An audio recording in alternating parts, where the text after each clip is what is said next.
The most doggy dog I think you've had is Clementine, who you call the whore of Bedlam Farm. And you call her that for a very not because she's sexually promiscuous, but she's just completely promiscuous emotionally. I mean, I pulled that dog out of so many cars who come to visit and have some food, and I look up and she's in the back seat heading out. If they have food, they're giving it to her. She'll be happy to go live with them. I have to say my favorite dog was Rose. She's a border collie. She works. She knows she works. This dog is defined by work. She runs the farm and she moves the sheep around and she's busy all the time. And she's either working or waiting to work. And I think she's just an amazing creature. She has bailed me out of so many scrapes. If the donkeys get out of the gate, she spots it and chases them back. If she moves the sheep all over the place, when the breeding ram shows up and starts butting everybody, she just globs onto his private parts and makes him scream and chases him back in the herd. And she's just fearless. She's been kicked and run into things and run over, and yet, you know, I worry about her sometimes because she's become so much of a working creature.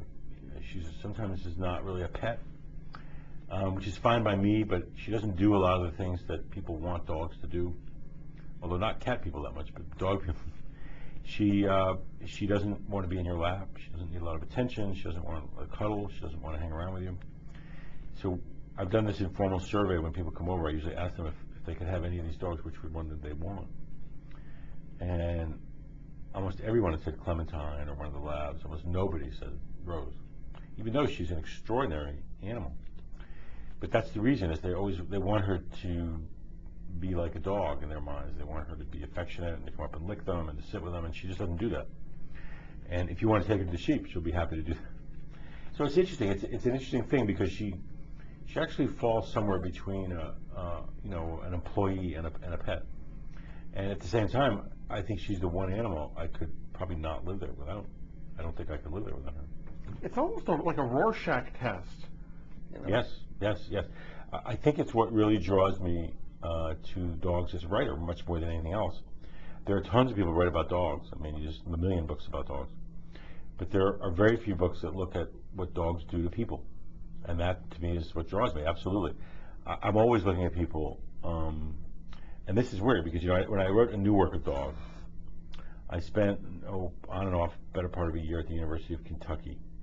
And she studied attachment theory there, which is really why people attach to certain kinds of animals or to people and why they don't, which is absolutely fascinating to me because when people are drawn to cats or pets or dogs, and you sort of say, well, I'm a cat person, I'm a dog person, I like Clementine, I like Rose, you are saying something about yourself, absolutely. And people put it all on the dog or the cat, and so, well, he's just cute, or he's just adorable, or she's just sweet.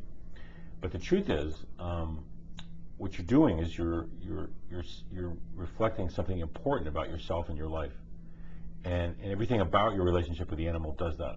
The breed you choose, the species you choose, the way you look at them, the traits you admire in them, the things they open up in you or don't, and that you see it with the dog-cat phenomena, where dogs are generally loved by people who want unconditional love, which dogs give.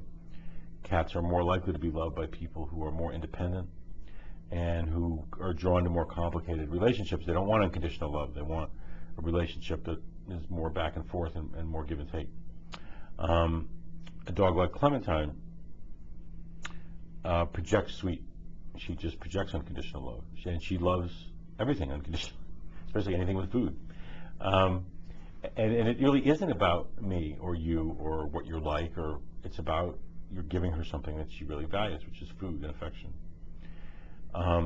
Why do you like a border collie? Why do I like Rose? Why do you like Rose? Why do you like Rose when no one else likes Rose that much? And again, the same issue I can see in you as with the cats. You're drawn to independence. So you don't need the dog or the cat to be in your lap all day. And you don't need Rose to look at you and scratch my neck. You respect her independence and that draws you to that. Many people are drawn to just the opposite. They really want something in their lap. They want something that loves them unconditionally. They want what they don't get from people in some cases, which is that kind of unending, unconditional love, which is fine. I certainly like that myself.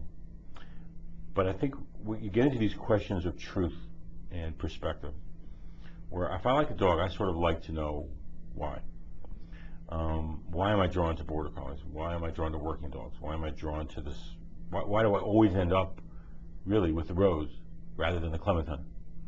And what does that say about me? It says I'm reenacting something in my own life. At Kentucky, we would study really people and their animals, and then we would end up, we know what their mother's like. We just know what their mother's like. So I can already tell you a good deal about your mother from what we said. You got to be careful about that because some people don't really want to hear that. And it's a strange. Count me as one of them. All right, but it's only because I think you've actually hit on some truth, which is freaky. Well, it is freaky, and it's a strange gift to have. Walking around, you see someone on their dog, and you know what their mother's like, and not many people have that gift, and it's not really marketable. It's not a gift you want to use too much. But it's also fascinating though, because I think what dogs do is, if you're paying attention, or cats, is they force you to deal with the truth about yourself. The book is Dog Days, Dispatches from Bedlam Farm. I've been speaking with the author, Jon Katz, and Dog Days, published by Villiard and distributed in Canada by Random House of Canada.